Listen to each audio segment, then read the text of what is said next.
Awak tak cakap dari mula. Termarah emosiku tak. I will be stunned if we don't have a recession in 23. Don't know the timing, but certainly by the end of 23. I will not be surprised if it's not larger than the so-called average garden variety. Big question, is a recession coming? There's a lot of signs that indicate the answer could be yes, and that it could happen any time now. And here's why. Tariffs and trade wars have the potential for creating a real problem in the economy. Right now, the tariffs that are on are hurting American farmers, although the U.S. government is kind of filling in the gap. They're also starting to impact on technology companies. And obviously, if we hold the tariffs on and raise the price of goods in the United States, consumers are going to feel that a little bit. And that whole basket of stuff could drag the country right down into a recession. The inverted yield curve is also an indicator that economists consider one of the best predictors that a recession is near. We're now seeing the most dramatic inverted yield curve that we've seen in 12 years. The last time there was a curve similar to the current one was right before the Great Recession in 2007.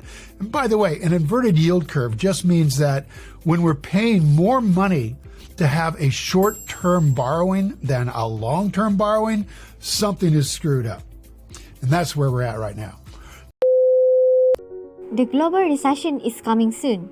And while the National Economic Research is yet to make the final call, netizens are now cutting costs and performing other money moves as a financial preparation to thrive throughout the recession. With many tips and tricks from economic minds, among these is growing more money by investing. And for beginners, this can make or break the financial solution plan.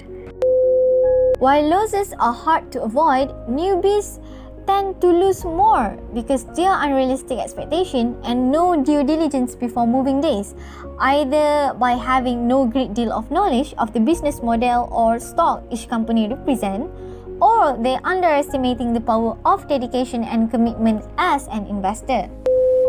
So, as a practical guide to rookie investors is to never ever forget the basics. Either it is basic platform design, basic investment opportunities, basic concern, or basic common mistakes. In Malaysia, the easiest ways have been developed for newcomers to begin investing, and for Bumiputra, ASB is one to start. Amanah Saham Bumiputra ASB is a unit trust fund for Bumiputra citizen, managed by under Amanah Saham Nasional Berhad ASNB, which is a subsidiary of Permodalan Nasional Berhad PNB.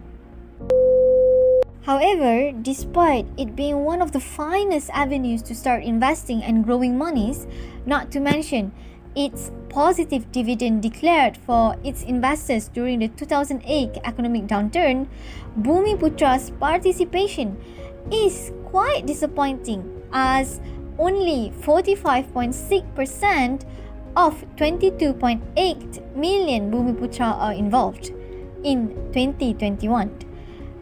And this begs the question, why such low involvement? When in reality, ASB participants no need to keep a close watch on share prices and stock market movement.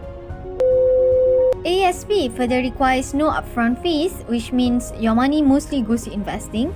It incurs only 0.35% of management fees compared to others of 1.5%. It allows quick withdrawal of RM1000 online and is readily accessible, is Sharia compliant, and you will not lose any money, literally any money, as its unit value is RM1 ringgit fixed, and you will receive consistent returns of dividends 5% to 14% a year since 1990. So, in simpler words, with ASB, you can be risk-free, stress-free, and receive free money. Kenapa awak tak cakap dari mula?